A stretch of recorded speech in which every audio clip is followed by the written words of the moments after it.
नमस्कार प्यारे साथियों, एक बार फिर से स्वागत है आपके अपने YouTube चैनल कंप्लीट भक्ति ज्ञान में। आज के इस वीडियो में हम आपको ज्योतिया व्रत में सुनी जाने वाली प्रसिद्ध व्रत कथा को सुनाने वाले हैं। लेकिन आपसे निवेदन है कि कथा को बीच में मत छोड़े, क्योंकि कथा को बीच में छोड़ने से आपको पाप भी लग सकता है। और अगर आप अपने पुत्र से प्रेम करती हैं तो कमेंट बॉक्स में जय ज्योतिया मैया जरूर लिखें और वीडियो को लाइक, शेयर और चैनल को सब्सक्राइब करना ना भूलें। तो चलिए वीडियो को शुरू करते हैं। धार्मिक कथाओं के अनुसार एक विशाल पाकड़ के पेड़ पर एक चील रहती थी। उसी पेड़ के नीचे एक सियारिन भी रहती थी। दोनों पक्की सहेलियां थीं। दोनों ने कुछ महिलाओं को देखकर जितिया व्रत करने का संकल्प लिया और भगवान श्री जीउत वाहन की पूजा और व्रत करने का प्रण ले लिया। लेकिन जिस दिन दोनों को व्रत रखना था, उसी दिन शहर के एक बड़े व्यापारी की मृत्यु हो गई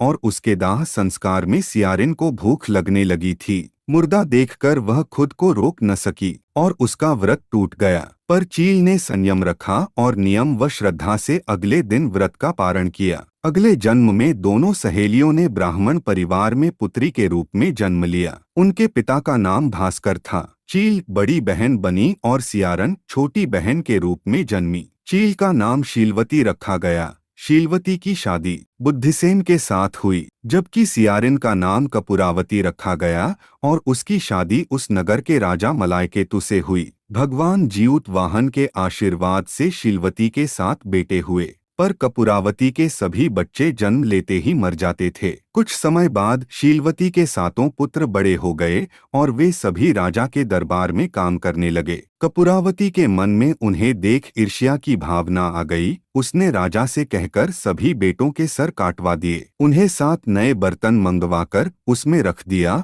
और लाल कपड़े से ढककर शीलवती के पास भिजवा दिया। यह देख भगवान जीउत वाहन ने मिट्टी से 7 भाइयों के सिर बनाए और सभी के सिरों को उसके धड़ से जोड़कर उन पर अमृत छिड़क दिया। इससे उनमें जान आ गई। 7 युवक जिंदा हो गए और घर लौट आए। जो कटे सिर रानी ने भेजे थे वे फल बन गए। दूसरी ओर रानी कपूरावती बुद्धिसेन के घर से सूचना पाने को व्याकुल थी। जब काफी देर सूचना नहीं आई तो कपूरावती स्वयं बड़ी बहन के घर गई। वहां सबको जिंदा देखकर वह सन्न रह गई। जब उसे होश आया तो बहन को उसने सारी बात बताई। अब उसे अपनी गलती पर पछतावा हो रहा था। भगवान जीउत वाहन की कृपा से शीलवती को पूर्व जन्म की बातें याद आ गईं। वह कपूरावती को लेकर उसी पाकड़ के पेड़ के पास गई और उसे सारी बातें बताईं। कपूरावती बेहोश हो गई और मर गई। जब राजा को इसकी खबर मिली तो उन्होंने उसी जगह पर जाकर पाकड़ के पेड़ के नीचे